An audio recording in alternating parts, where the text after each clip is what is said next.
শেখ হাসিনার সরকারের পতনের পর পুঁজিবাজারে কিছুটা ইতিবাচক প্রবণতা দেখা গেলেও সেই পুরনো দরপতনের ধারায় আটকে আছে পুঁজিবাজার। প্রতিনিয়ত পুঁজি হারাচ্ছেন বিনিয়োগকারীরা, নতুন বিনিয়োগ আসছে না। অব্যাহত দরপতনের কারণে তাদের লোকসানের পাল্লা ক্রমে ভারী হচ্ছে।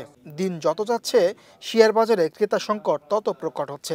বিগত সময়ের বিনিয়োগকারীদের ৩৩ লাখ বিও অ্যাকাউন্টের সংখ্যা বর্তমানে দাঁড়িয়ে আছে ১২ লাখে।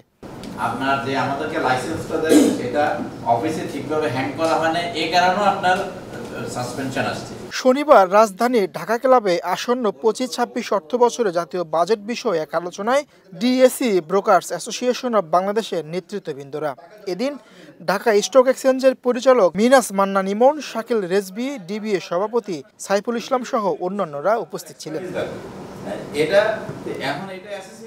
অনুষ্ঠানে বক্তারা সরকারের কাছে সিকিউরিটিজ লেনদেনের উপর উচ্চ করের হার 0.05% কমিয়ে 0.02% করার প্রস্তাবনা করেন। পুঁজিবাজারে কিভাবে বিনিয়োগকারীদের আস্থা ফিরিয়ে আনা যায় সেই বিষয়ে সরকারের সহযোগিতা চেয়েছেন তারা।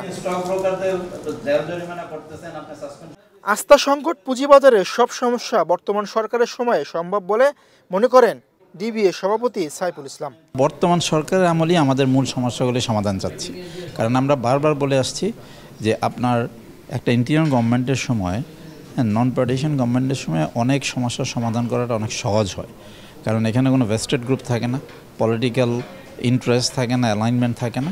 এখন করাটাই সম্ভব। আমরা যে রিফর্মের কথা বলছি, আমরা মনে প্রাণে বিশ্বাস করি যে বর্তমান সরকারের সময় সম্ভব এবং আমাদেরকে এখনই করা উচিত। পুঁজিবাজারকে স্থিতিশীল ধারায় ফিরিয়ে আনতে সবাইকে একসঙ্গে কাজ করতে হবে বলেও জানান এই ডিবিএ সভাপতি।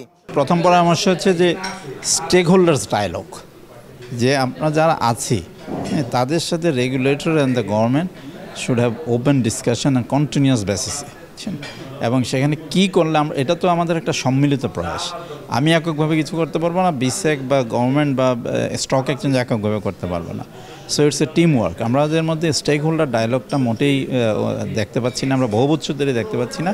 এখন যেহেতু আমরা সবাই অ্যাকনলেজ করি যে we are in a crisis, সেটার জন্য উত্তরের জন্য the only way to get rid of this issue is to have dialogue among the parties, concerned parties. পুঁজিবাজারে ভালো আইপিও না থাকায় বিনিয়োগকারীর সংখ্যা কমছে। আগামীতে বাজারে ভালো কোম্পানি আসলে বিনিয়োগকারীর সংখ্যা বাড়বে বলে মনে করেন আইডিএলসি সিকিউরিটিজ লিমিটেডের ব্যবস্থাপনা পরিচালক মোহাম্মদ সাইফুদ্দিন।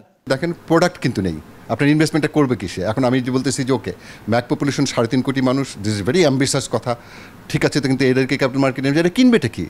কেনার কারণে যে এখন দেখেন যে সমস্ত কোম্পানিগুলো আপনার প্রায় 300 কোম্পানি আছে, 300 কোম্পানির মধ্যে 134টা হচ্ছে জেড গ্রুপে।